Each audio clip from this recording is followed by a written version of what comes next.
Now, this data that I'm about to give you comes from hundreds of clients that we've serviced, from getting their first round of funding, 25K, 35K, all the way upwards to right around $500,000. And so I try to find the common thread on what everyone was doing that was causing a denial. And I went ahead and pieced it together in the video that you're seeing right now. So let's jump right into the first point, and that's this. The first thing that you want to avoid doing is putting the inaccurate amount of revenue inside of the business credit application. Let me explain. You have gross revenue and then you have net revenue. You don't want to use net revenue because that's going to lower the amount that you can actually put on a business credit application, which is also going to lower the amount that the bank decides to give you. Instead, you want to go with what it says on there, which is gross revenue or projected gross revenue. Now, there's two types of gross revenues. Let me explain. You have gross revenue, which is stated, meaning what your company has either done this year, if you are already an existing business, or last year, if you're already an existing business.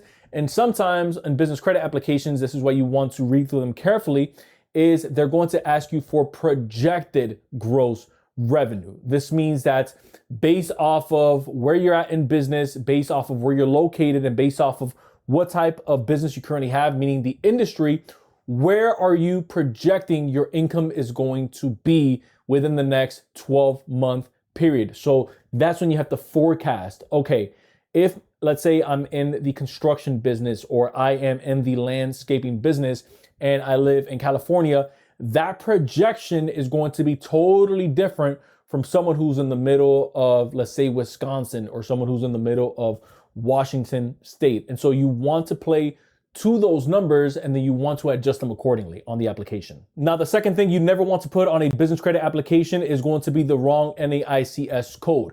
There's 3 different tiers of NAICS codes that you want to pay attention to. You have red tape, you have green tape, and then you have yellow tape.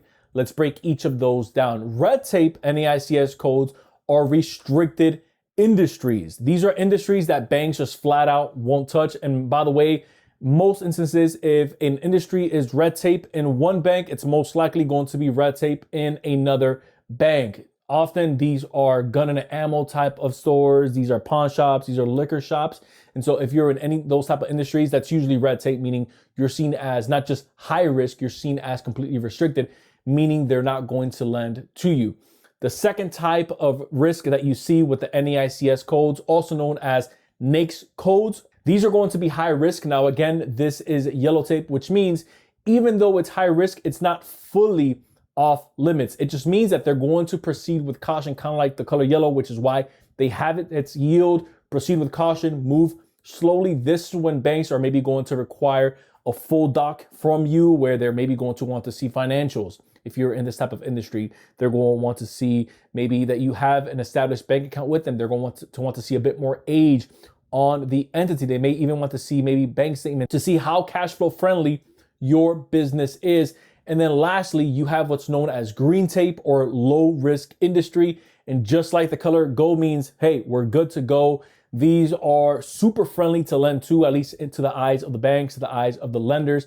With these low risk industries, this is usually consulting. These are usually barbers. These are usually manufacturing companies. And again, it's going to depend on the bank that you're working with. But in most instances, those couple of industries that I just finished nodding off are ones that we see continually get funding based off of them being low risk.